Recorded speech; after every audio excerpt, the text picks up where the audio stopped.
विगत 4-5 वर्षों में अगर आयोग की मंशा या स्थिति को देखा जाए तो अभी जो मध्य प्रदेश राज्य लोक सेवा आयोग है, तो जितने भी हिंदी भाषी राज्यों की लोक सेवा आयोग है उनमें से जो उसकी अभी स्थिति है वो सबसे ज़्यादा, या यूँ कहे कि अनियमित सी देखने को मिलती है। इसके पीछे का अगर उदाहरण के तौर पर देखा जाए तो जो आखिरी लोक सेवा आयोग की जो भर्ती थी वो जो पूर्णतः जो क्लियर हुई थी, जिसमें नियुक्ति बच्चों की हुई थी, वो हुई थी 2018 की। इसके उपरांत 2019, 2020, 2021, 2022 और अभी 2023 समाप्त होने वाला है। इस बीच में किसी भी चरण की या किसी भी जो वर्ष है उसमें लोक सेवा आयोग की कोई भी भर्ती संपन्न नहीं हुई है। इसके पीछे का जो सबसे बड़ा कारण देखने को मिलता है वो ये है आरक्षण का मुद्दा। आरक्षण का मुद्दा क्या है? ओबीसी को लेकर 27 और 14% का ये जो स्थिति निर्मित की गई है मध्य प्रदेश सरकार द्वारा। अगर मैं खुल के इस विषय पर बात करना चाहूँ तो ये मेरा अपना व्यक्तिगत मेरी अपनी राय है और कहीं ना कहीं मुझे अभिव्यक्ति की आज़ादी है, तो मैं एक एस्पिरेंट के तौर पर इस मुद्दे की थोड़ी सी आलोचना करूँगा। ये एक राजनीतिक टूल से पकड़ लिया है, क्योंकि जब अभी पिछले वर्ष कांग्रेस की सरकार आई थी तो उन्होंने इस बात की घोषणा कर दी थी कि ओबीसी जो वर्ग है उसको हम 27% का आरक्षण देने वाले हैं। इसके बाद आपको पता है कि 2 वर्ष का कार्यकाल भी पूरा सही से नहीं कर पाती है कांग्रेस और उसकी जगह पर उसकी सरकार गिरती है और नई सरकार आती है पुनः बीजेपी की। और जब बीजेपी की सरकार आती है तो इस बात को लागू करने से बचती है। अंदर अंदर कहीं ना कहीं बीजेपी की भी मंशा है कि इसको लागू करना है, क्योंकि लागू करने से उसको लाभ होने वाला है, क्योंकि एक बड़ा समूह है। मैं आरक्षण के विषय पे बात नहीं करूंगा, आरक्षण होना चाहिए कि नहीं होना चाहिए, कितने प्रतिशत होना चाहिए, ये न्यायपालिका का निर्णय है और वो स्वयं लेगी। बस मैं कहीं ना कहीं देख रहा हूँ कि न्यायपालिका के कार्यों में जो पूर्णतः हस्तक्षेप देखने को मिल रहा है इस 5 वर्षों में हम देख सकते हैं वो राज्य की सरकार का है। राज्य की सरकार जो भी वर्तमान में बीजेपी है, इस आरक्षण को ना तो 27% पर ले जा पा रही है, ना तो 14% पर निर्धारित कर पा रही है, क्योंकि उसको पता है कि अगर कहीं भी अगर हम 27% ये कर देंगे तो घोषणा इसकी किसने की थी? कांग्रेस ने। और घोषणा की है कांग्रेस ने और इसको लागू अगर बीजेपी करेगी तो ये जो अभी हाल ही में विधानसभा का चुनाव होने वाला है तो ये जो ओबीसी का एक बड़ा समूह है वो किसकी तरफ चला जाएगा? कांग्रेस की तरफ। तो जो घोषणा करता है उसी को इसका लाभ मिलेगा। मुझे ये भी पता है कि इसका निष्कर्ष भी निकलेगा, लेकिन निष्कर्ष निकलते निकलते मुझे लगता है ये बहुत देर हो चुकी हो जाएगी, क्योंकि लगभग 5 वर्षों का ये जो अंतराल है, ये 5 वर्षों में ऐसे विद्यार्थी जो बड़ी तन्मयता के साथ, बड़ी शिद्दत के साथ, बड़े त्याग के साथ, बड़े डेडिकेशन के साथ, न करने वालों की तो हम बात नहीं कर रहे हैं, वो तो कई पंचवर्षीय योजनाएं लेकर आते हैं और तैयारी करते रहते हैं, छोड़ते हैं, उनकी अलग अपनी मंशा होती है। लेकिन वो विद्यार्थी जो सीरियस हैं उनका कितना नुकसान हो रहा है बताओ।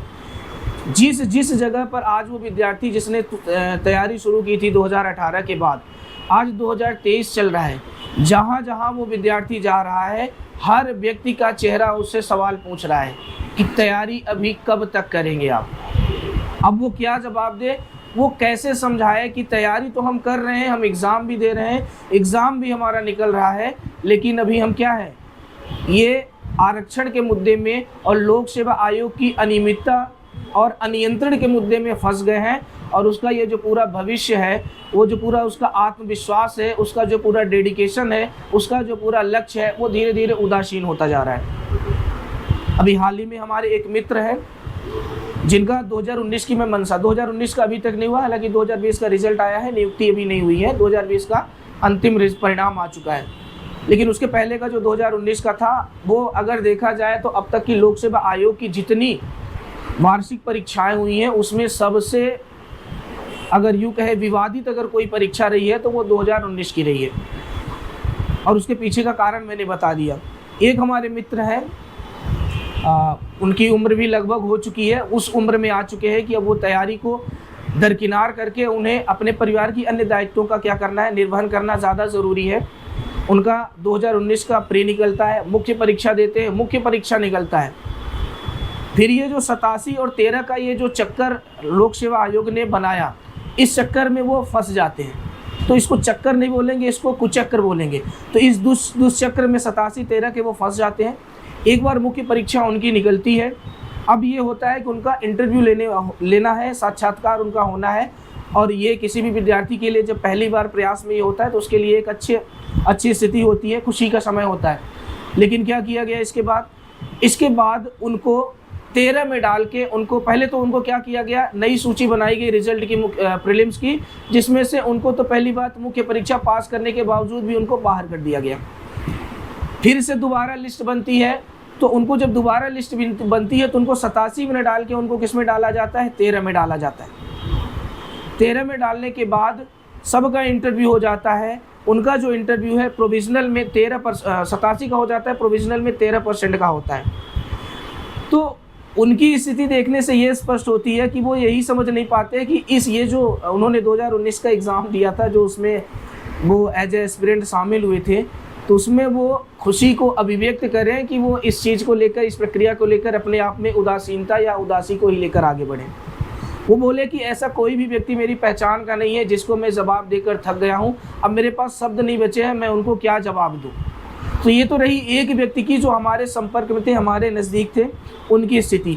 ऐसे तमाम कितने अभ्यर्थी बचे हुए हैं जो राज्य लोक सेवा आयोग और राज्य सरकार की ये जो आरक्षण 87-13 की ये जो प्रक्रिया है और इन 4-5 वर्षों में जो परीक्षा क्रियान्वयन का ये जो अनियमितता है, इसके दुष्चक्र में फंस गए हैं। उनका सपना कहीं ना कहीं क्या हो रहा है, चूर हो रहा है। अब हो सकता है चुनाव के बाद इसमें निर्णय लिया जाए, लेकिन मुझे लगता है जब तक ये निर्णय आएगा तब तक अभ्यर्थियों के साथ नाइंसाफ़ी काफ़ी हद तक हो चुकी होगी। बहुत सारे ऐसे विद्यार्थी हैं जो अपने लक्ष्य तक पहुंचकर अंतिम कदम रखने से पूर्व अपने कदम को पीछे करके न जाने कहाँ चले गए होंगे, क्योंकि तैयारी से ज़्यादा कहीं ना कहीं बच्चों के ऊपर जो होती है वो जिम्मेदारियाँ होती है, पारिवारिक ये क्या होते हैं, दबाव होते हैं। और ये जो दबाव होते हैं ये लक्ष्य को कहीं ना कहीं क्या कर देते हैं, फीका कर देते हैं। मैं भी उसी के दंश से ग्रसित हूँ। मैं भी 2019, 20, 21 इन परीक्षाओं में फंसा हुआ हूँ। मेंस मैंने दे रखा है, परिणाम के चक्कर में अभी फंसे हैं।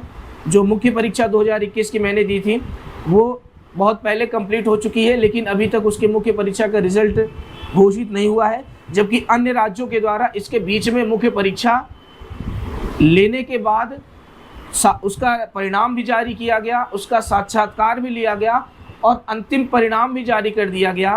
तो जब ऐसे ही राज्य की लोक सेवाएं आयोग जब कम समय में बेहतर तरीके से आयोग की परीक्षा की प्रक्रिया संचालित करने में सफल है और हमारा मध्य प्रदेश सरकार जो है लगातार असफल हो रहा है, तो इसका नुकसान बच्चों के साथ हो रहा है।